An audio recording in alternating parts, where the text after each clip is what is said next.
This issue of Jumppoint features a detailed look at FPS weapon attachments, the development process of the RSI Mantis, the history of microTech, and the examination of a mysterious Banuk artifact. Apart from the 30 FPS weapons already available in Star Citizen, in Alpha 3.7, Star Citizen introduces the exciting first installment of FPS weapons attachments, covering everything you expect from an FPS shooter, with plans to release even more. The article begins by picking the mind of senior FPS system designer Johnny Jacavius. We learn that in general, each weapon can have one optic, one barrel attachment, and one underbarrel attachment. There are plans in the works to allow attachment swapping via the inspect pose versus the mobiGlass. There are 4 barrel attachments ranging in size from 1 to 3, 2 underbarrel attachments, 6 optical attachments, for a total of 12 attachments. All your barrel attachments are manufactured by Armor Mod, while the underbarrel and opticals are provided by micoTech. That being said, you have your suppressor for your covert operations, but will also slightly decrease your range and damage. The flash hider is great for sniping, and the ballistic compensator and energy stabilizer will increase weapon accuracy by reducing weapon recoil. Your 2 underbarrel attachments are your laser pointer and your flashlight. According to the article, the laser pointer provides targeting assist when a player isn't wearing a helmet, making it an especially useful upgrade for the countless situations where you aren't engaged in constant warfare. And lastly, you have your opticals, your classic red dot and holographic, along with your 2, 3, 4, and 8 magnification scopes. If you're not familiar with the RSI Mantis, it features a device that can create a net to pull players out of quantum drive, as well as prevent quantum drives from working within a specific area of effect. You see, Star Citizen players don't typically fly just anywhere.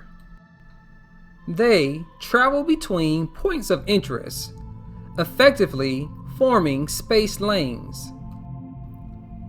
Since players travel along these routes at quantum speeds and only exit upon reaching their destination,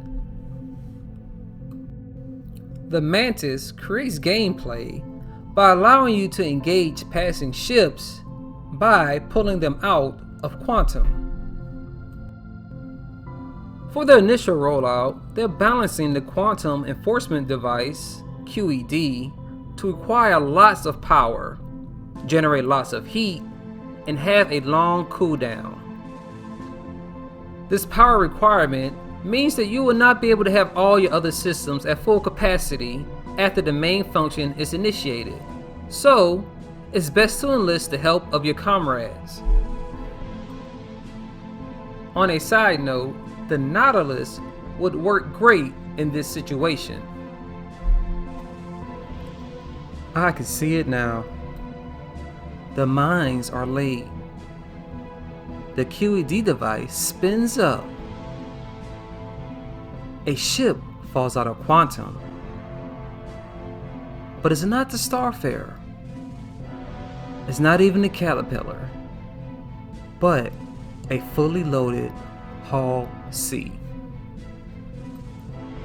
For the initial design, concept artist Alex Actinaz, being directed by Paul Jones, would largely focus and pull from the existing look and feel of the other RSI ships, such as the Connie, Apollo, and Polaris.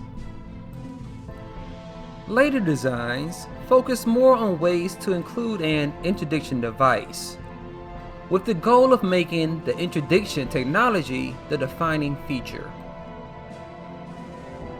There were 3 initial designs for the QED.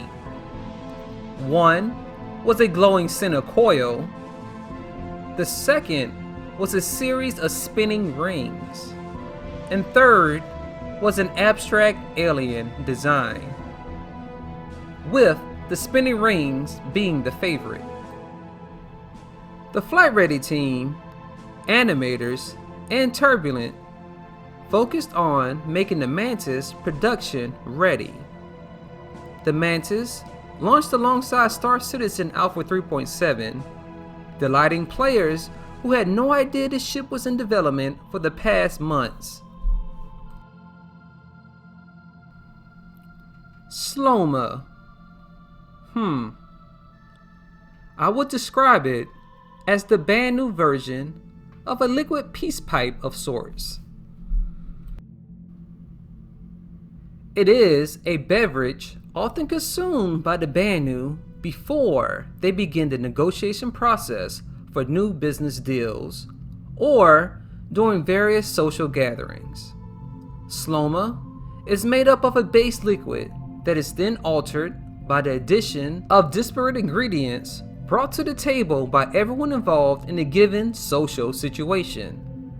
After the concoction brews for a few moments, the resulting beverage is called Sloma.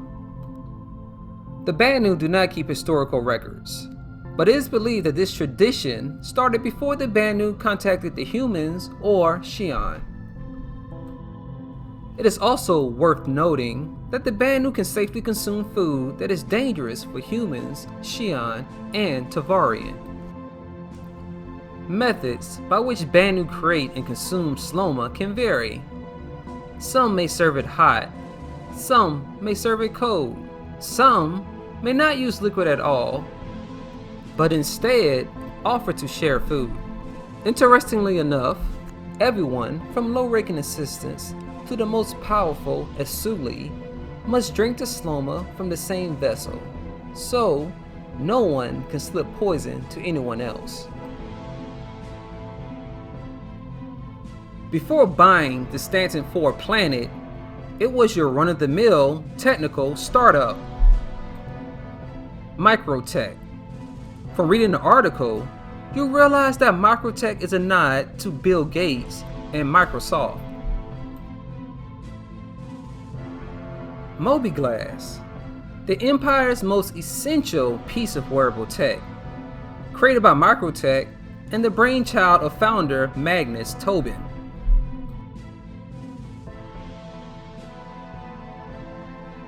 Born of humble beginnings on planet Earth, Magnus's parents ran a successful textile manufacturing business.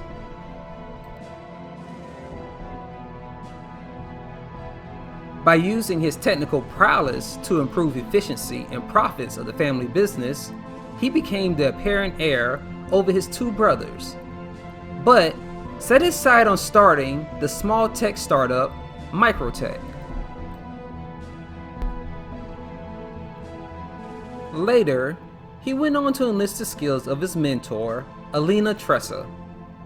In the years to come, microTech would acquire small tech companies on their road to success, and even team up with the family business to create the wearable aspect of the newly developed Mobi-Glass.